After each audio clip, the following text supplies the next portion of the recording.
because I've got confidence building. I'll come and sit here and pinch Sheffield as well, if that's all right. So Chris Broom is the chair of Sheffield Campaign Against Climate Change.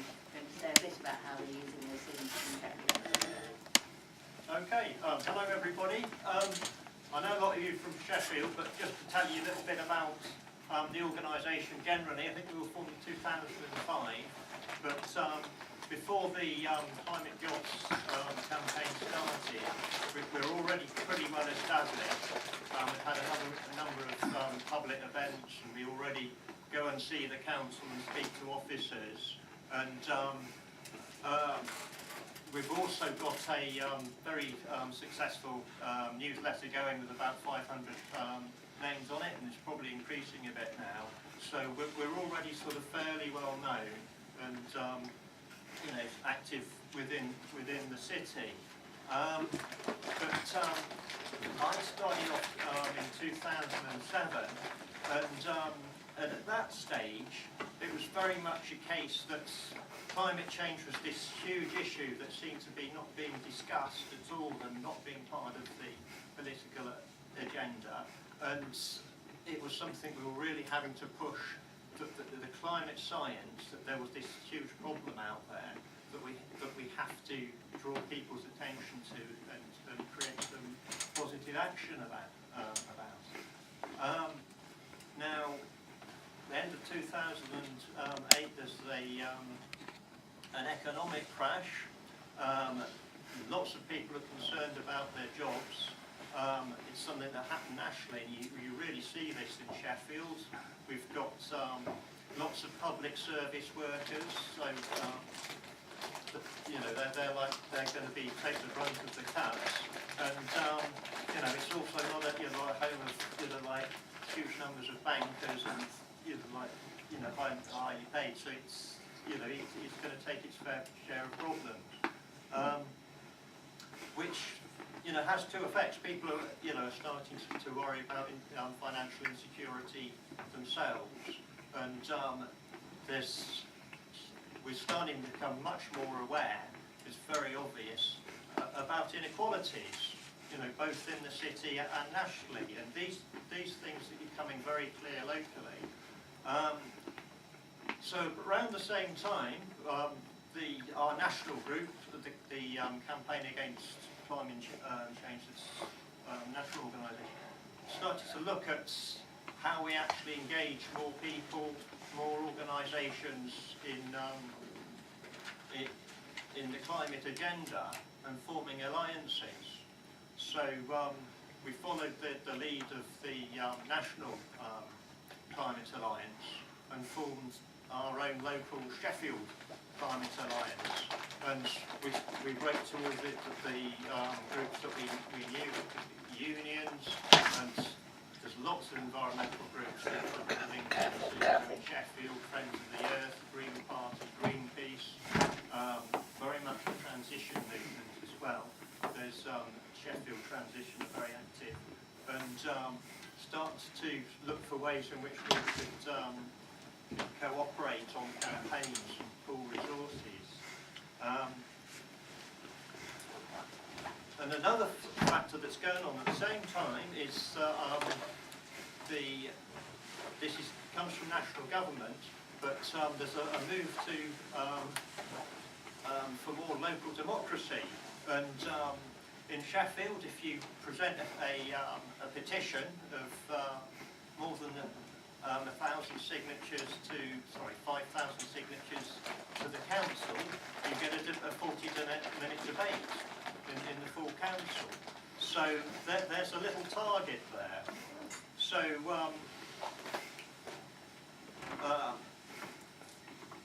in I think 2009, actually there was one lady that was very particularly active in the unions, and she very much was pushing to get us getting better links, and we formed the Sheffield, the Scat Trade Union group, where we're out talking to the Anti-Cuts Alliance and the Right to Work campaign, and trying to forge some links there. And all these things really came together in the spring, where we decided that that we were looking for a new, really positive campaign in which we could engage lots of people to be effective and to get the message out. And on the one hand, climate change does tend to just go off the agenda a little bit, while people are worried about their own security and jobs and the future of the country. That's something that's a lot of people are campaigning on, that are active within the community. So a petition on climate jobs we felt was something that's very simple and that would engage a new audience of people that maybe haven't actually looked at climate change before. And it's really important that we've got to get across that it's not just about jobs and rebuilding the economy and doing things differently. It is about averting a very drastic climate situation. So that that's something that we've all got to bear in mind. Okay, so we got the petition going and organised just before the summer festivals, and it's certainly gone very well.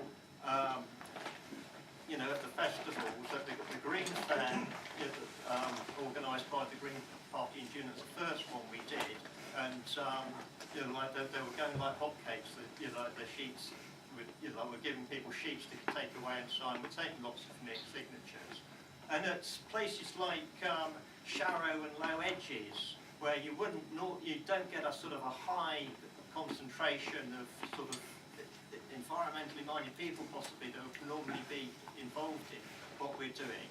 We may not be able to get a sort of a long conversation with people and like activists recruiting and all this sort of thing, but we can show them a petition. We can draw their attention, A, to the fact that there's a climate crisis, and B, to the fact that where is the economy going? Do we have to have all these cuts? And the answer's no.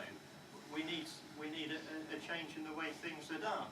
And there's the hooks in this city. The buses are famously deregulated, and I actually got up and had to leave a bus this morning because it was a stagecoach rather than a first, and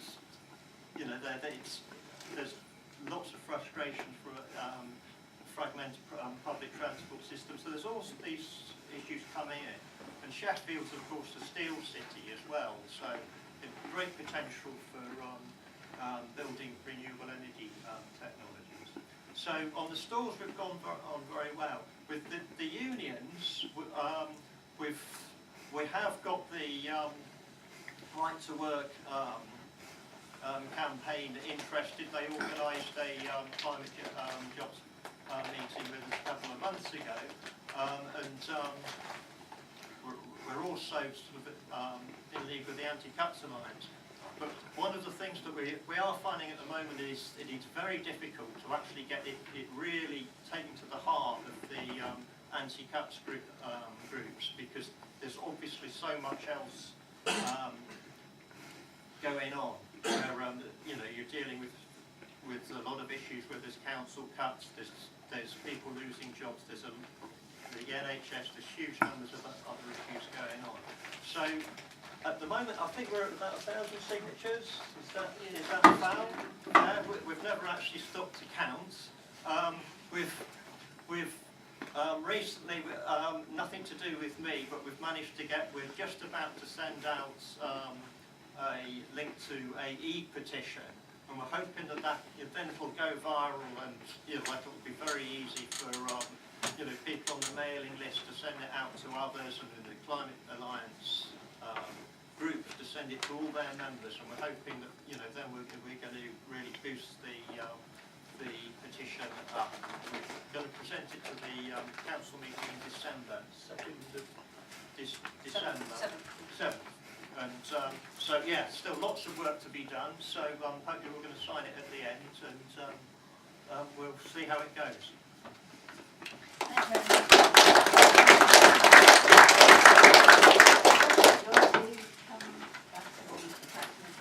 Just to add to that, I think the model of how we've SCAP's kind of initiated the Sheffield Climate Alliance, we've always worked as quite a broad umbrella organisation.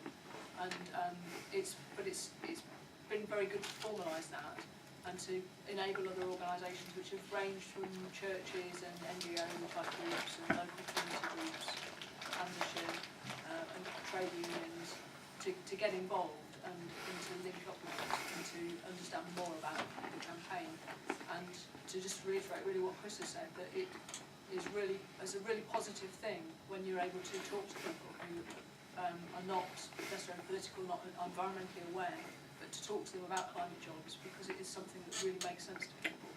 We don't have any trouble getting people to sign this petition. It's still going to be a challenge, I think, to get to 5,000, but it won't be because people say no.